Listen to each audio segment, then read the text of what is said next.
Ah oui, la vidéo, je vais la faire un peu longue, hein. Alors je la ferai peut-être en 2 parties, on va voir. Moi, personnellement, pour vous donner mon impression maintenant que j'ai travaillé sur cet ordinateur, je valide tout ce qui a été dit par les autres youtubeurs qui ont testé les Mac M1, les Apple M1. Je le valide entièrement. La 1080p, alors j'ai monté de la 1080p parce que j'avais de la 1080p à monter et j'en ai encore. C'est voilà, c'est finger in the nose. C'est comme si lui, il s'amusait. Pour lui, c'est un jeu. C'est rien du tout. J'ai acheté donc celui-là avec le ventilateur, mais je me demande à quoi il sert le ventilateur parce qu'il ne s'est pas mis en route une seule fois.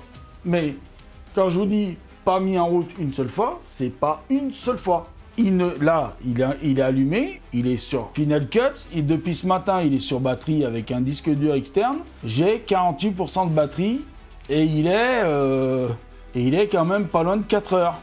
Et ce matin, j'ai fini de monter une vidéo. J'ai monté une vidéo 4K ce matin. Et là, cet après-midi, j'ai monté une autre vidéo 4K. 3 vidéos 4K montées complètes, 2 vidéos 4K montées complètes, plus finir une vidéo que j'avais commencé hier en 1080p. Donc vous imaginez le truc? C'est un truc de dingue. Là, c'est du travail intensif. Donc la batterie, elle tient, en montage vidéo, la batterie, elle tient largement une journée. S'il faut le remettre rechargé vers 18, 19h ou même 20h le soir, bah c'est pas très grave. Et encore là, je suis même pas sûr parce que hier je vous dis, j'ai monté j'ai monté de vidéo hier à peu près 3 et demi, puisque j'avais pas fini celle que j'ai fini ce matin. Et ben j'ai pu dans ma chambre faire de la consultation sur Safari, donc consulter internet, consulter mes réseaux sociaux.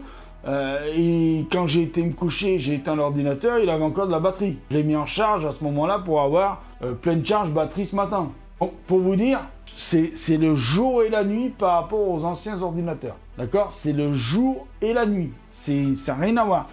Alors, je vais faire un petit truc. Parce que j'en ai parlé à Tony, donc de la chaîne The Family Video. Je vais faire un petit truc. Alors, j'ai pas préparé mes schémas, mais pourquoi moi je suis un tout petit... Alors, je suis d'accord pour la puissance.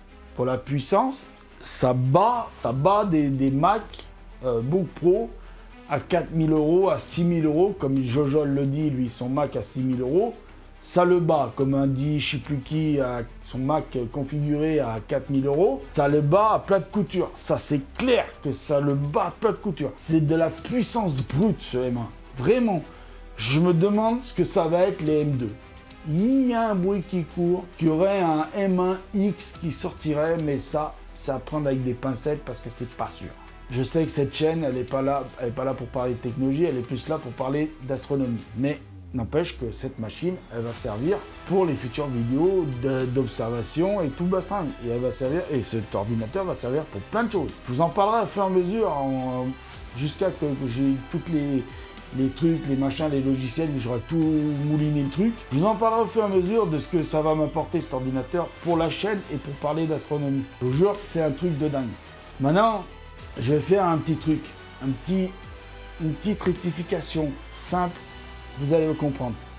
Donc le truc simple que je vais vous expliquer maintenant, c'est que, c'est dommage, j'ai pas de papier avec moi. C'est pour ça que j'ai pas pu faire mes schémas, parce que j'ai pas de papier avec moi. Donc attendez, faites voir, j'ai du papier là, je vais pousser le petit M1, je le remettrai en place tout à l'heure. Je vais vous faire un schéma, alors c'est rudimentaire, hein. Là, je vais écrire CM pour carte mère. Je vais faire un carré dans ce grand carré, je vais écrire CPU, donc il y en a qui auront compris. Je vais faire un autre carré, alors je vais mettre I pour Intel et A pour AMD. Voilà, comme ça, un I pour Intel et A pour AMD. Là, je vais mettre GPU. Il y en a qui commencent à voir ce que je veux faire. Donc là, je vais mettre, A pour AMD et N pour Nvidia. Là, je vais faire un carré et je vais mettre RAM dedans. Voilà, ça il y en a qui comprendront que c'est la mémoire. Et là, je fais un autre carré et je vais mettre SSD. Ça, ce que je vais vous montrer là, le schéma. Alors, je fais un autre carré ici. J'écris BIOS dedans, BIOS. Donc, je fais des traits, nanana, comme ça. Alors attention, ce que je vais vous montrer, c'est schématisé, hein. C'est vraiment du schématisé. N'allez pas dire, c'est pas comme ça dans une carte mère. Donc voilà le schéma que je voulais vous montrer. Donc le grand carré là, que j'ai dessiné avec CM ici, c'est la carte mère. Ici, vous avez donc le CPU. Là, je montre bien le truc. Là, vous avez le GPU. Là, vous avez le SSD. Là, vous avez la RAM. D'accord? Et là, vous avez le BIOS. D'accord? Ça, c'est ce qu'il y a dans mon iMac. Et c'est ce qu'il y a dans tous les ordinateurs Intel.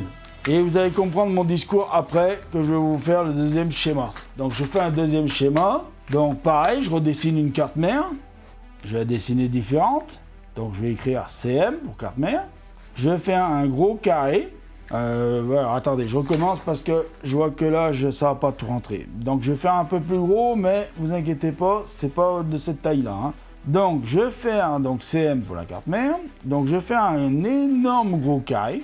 Dans ce carré, je vais dessiner un carré, un autre carré, un autre carré et un autre carré. Bon, dans un, je vais mettre CPU, l'autre, je vais mettre GPU, là, je vais mettre RAM, et là, c'est NE, je crois que c'est Neuro Engine, enfin bon, basta, on s'en fout.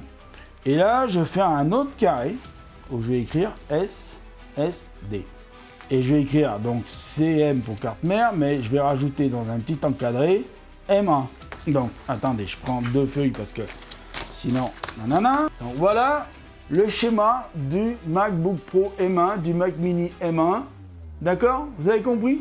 Et d'ailleurs, je pourrais même écrire dans ce carré-là, excusez-moi, je pourrais même écrire M1 ici, au milieu des 4 autres carrés. Voilà. Donc, comparer la puissance de ça avec la puissance de ça, bah vous comprenez que c'est pas possible. Alors, je sais bien, c'est du schéma, il y en a qui vont se foutre de ma gueule. C'est pas grave, je m'en fous. Moi, je vais vous dire le discours que je vais vous tenir maintenant. Et grâce à ces dessins que j'ai faits, je vais vous tenir un discours et vous allez comprendre. Quand j'entends des youtubeurs qui sont spécialisés pourtant Apple, hein, et qui disent la puce est